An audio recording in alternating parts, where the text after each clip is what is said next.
Nabiullah sallallahu alaihi wasallam menyebutkan tentang kemunculan sosok pemimpin terakhir yang akan membuat sejuk dunia ini. Figur tersebut langsung dari keturunan kandungnya, dan bahkan Nabi tunjuk hidung, yaitu Hasan bin Ali.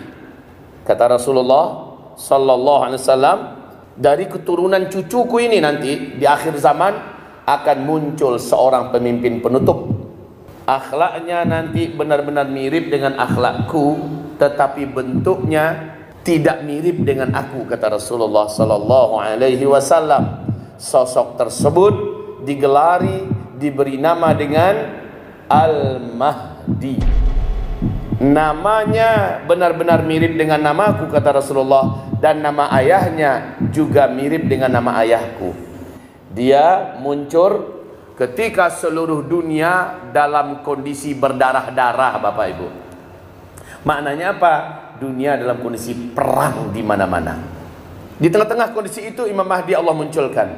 Kemudian Rasulullah juga bersabda, saat itu bumi hampir-hampir berputus asa untuk mendapatkan keadilan. Yang ada hanyalah kezaliman di mana-mana. Zalim. Setiap pemimpin, setiap penguasa, setiap pemerintah, setiap orang kuat, setiap orang kaya, seluruh orang yang memiliki power, pengaruh akan zalim.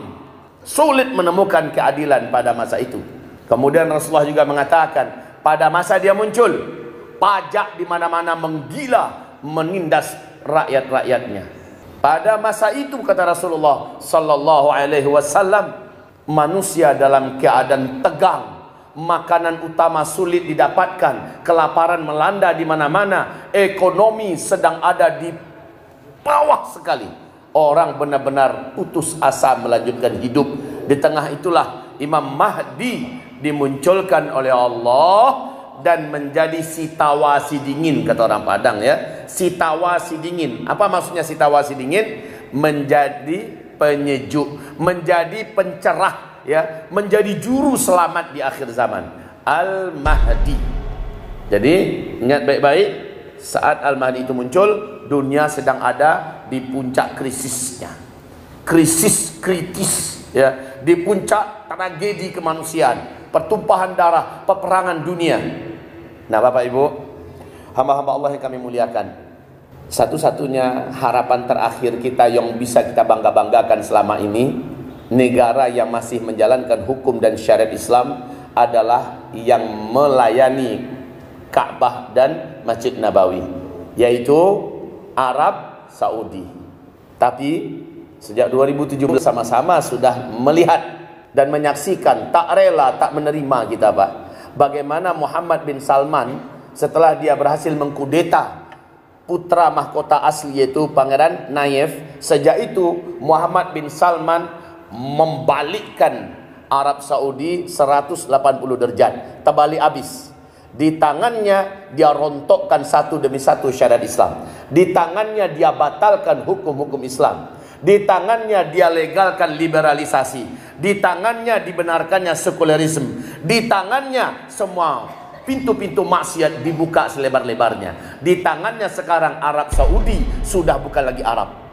Dengan penuh percaya diri dan rasa bangga, dengan gaya dan mimik wajah serta bahasa tubuh yang memuakkan, dia berkata di depan perwakilan dari negara-negara Teluk dan seluruh negara Timur Tengah. Apa katanya? Saya pastikan Arab Saudi, dia sebut satu-satu, seluruhnya 5 tahun ke depan sudah menjadi Eropa baru. Semua yang ada di Eropa akan ada di Arab. LGBT ada, perzinahan lengkap, perjudian, semua barang-barang haram dan memabukkan, semuanya ada. Di tepi-tepi pantai, wanita-wanita Arab di tepi Laut Merah sudah berbikini ria, hanya pakai celana kolor dengan kacamata. Konser-konser musik raksasa berciri khaskan penyanyi-penyanyi setengah gila menari-nari di atas panggung. Dari India diundang, dari Korea diundang, dari berbagai negara Eropa diundang, pelacur-pelacur sekelas dunia juga didatangkan. Hotel-hotel sekarang sudah boleh dimasuki laki-laki wanita tanpa harus ada ikatan pernikahan. Ada mana buku nikah? Udah gak perlu lagi sekarang. Wahai Bapak Ibu, acara-acara wisata dibuka selebar-lebarnya. Sekarang mereka mulai mencari penghasilan dari sumber-sumber yang haram. Lalu rakyatnya, seluruh yang ada di Arab Saudi dicekek dengan pajak yang mematikan. Dipalain semua rakyatnya. Jangankan orang asing Pak yang bekerja di sana, rakyatnya pun dipalain. Padahal Arab Saudi sebelumnya masih bersyariat. Sekarang tinggal kenangan. Wahai Bapak Ibu yang kami muliakan, kenapa ini saya ceritakan semua? Karena ini berkaitan dengan persiapan apa yang akan kita lakukan.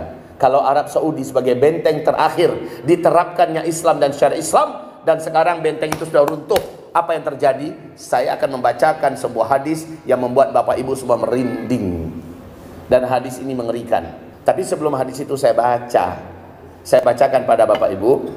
Mungkin Bapak Ibu kalau yang ingin dan terus mengikuti berita ya, bagaimana di Arab Saudi gencar-gencarnya nangkapin para ulama, dai, ustaz-ustaz, sikit aja menyinggung tentang masalah moral, menyinggung tentang masalah akhlak, menyinggung tentang masalah perubahan negatif ini, ulama tersebut, dai tersebut langsung dibekuk, langsung dijebloskan ke penjara, nggak boleh bicara.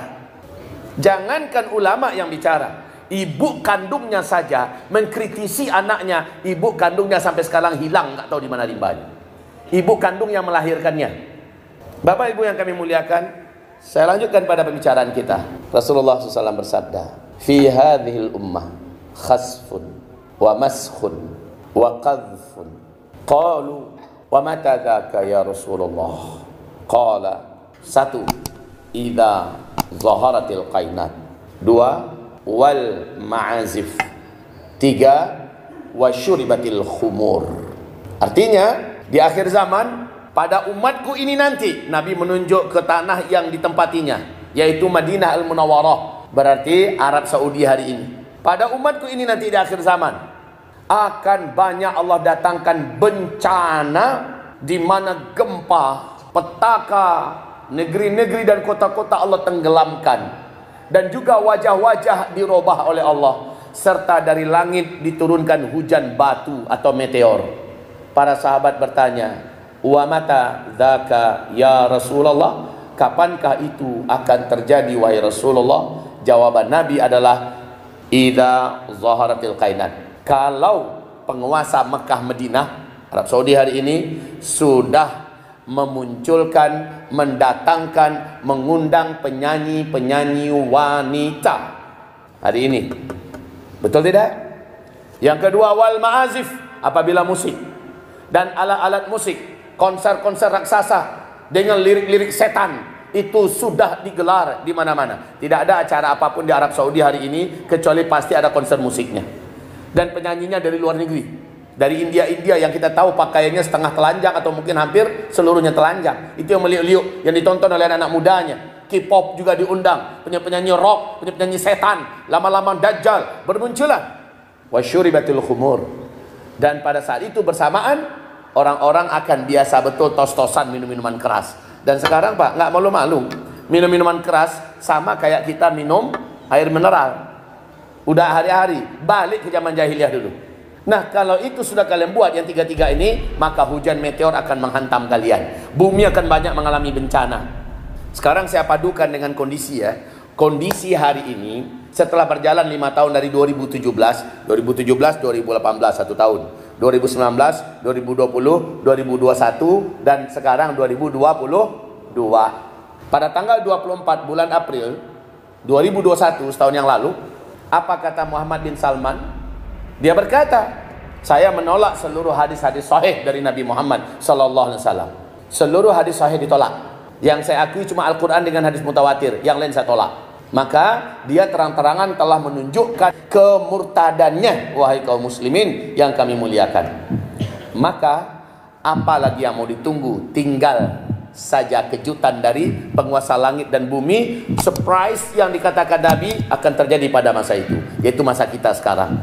Bila Saudi yang begitu tenang, begitu rukun, begitu bersyariat, goncang dan dibencanakan oleh Allah, seluruh dunia akan mengalami bencana-bencana yang tidak kalah serunya. Ayo kita lihat ke Rusia sebentar.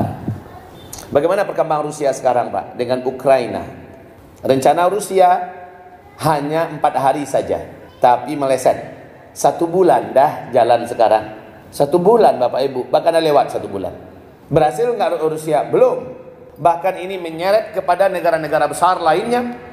Amerika dengan NATO-nya semuanya mengirimkan bala tentara. Pesawatnya dikirim, kapalnya dikirim, tank tempurnya dikirim, alutsistanya dikirimkan, dipersiapkan.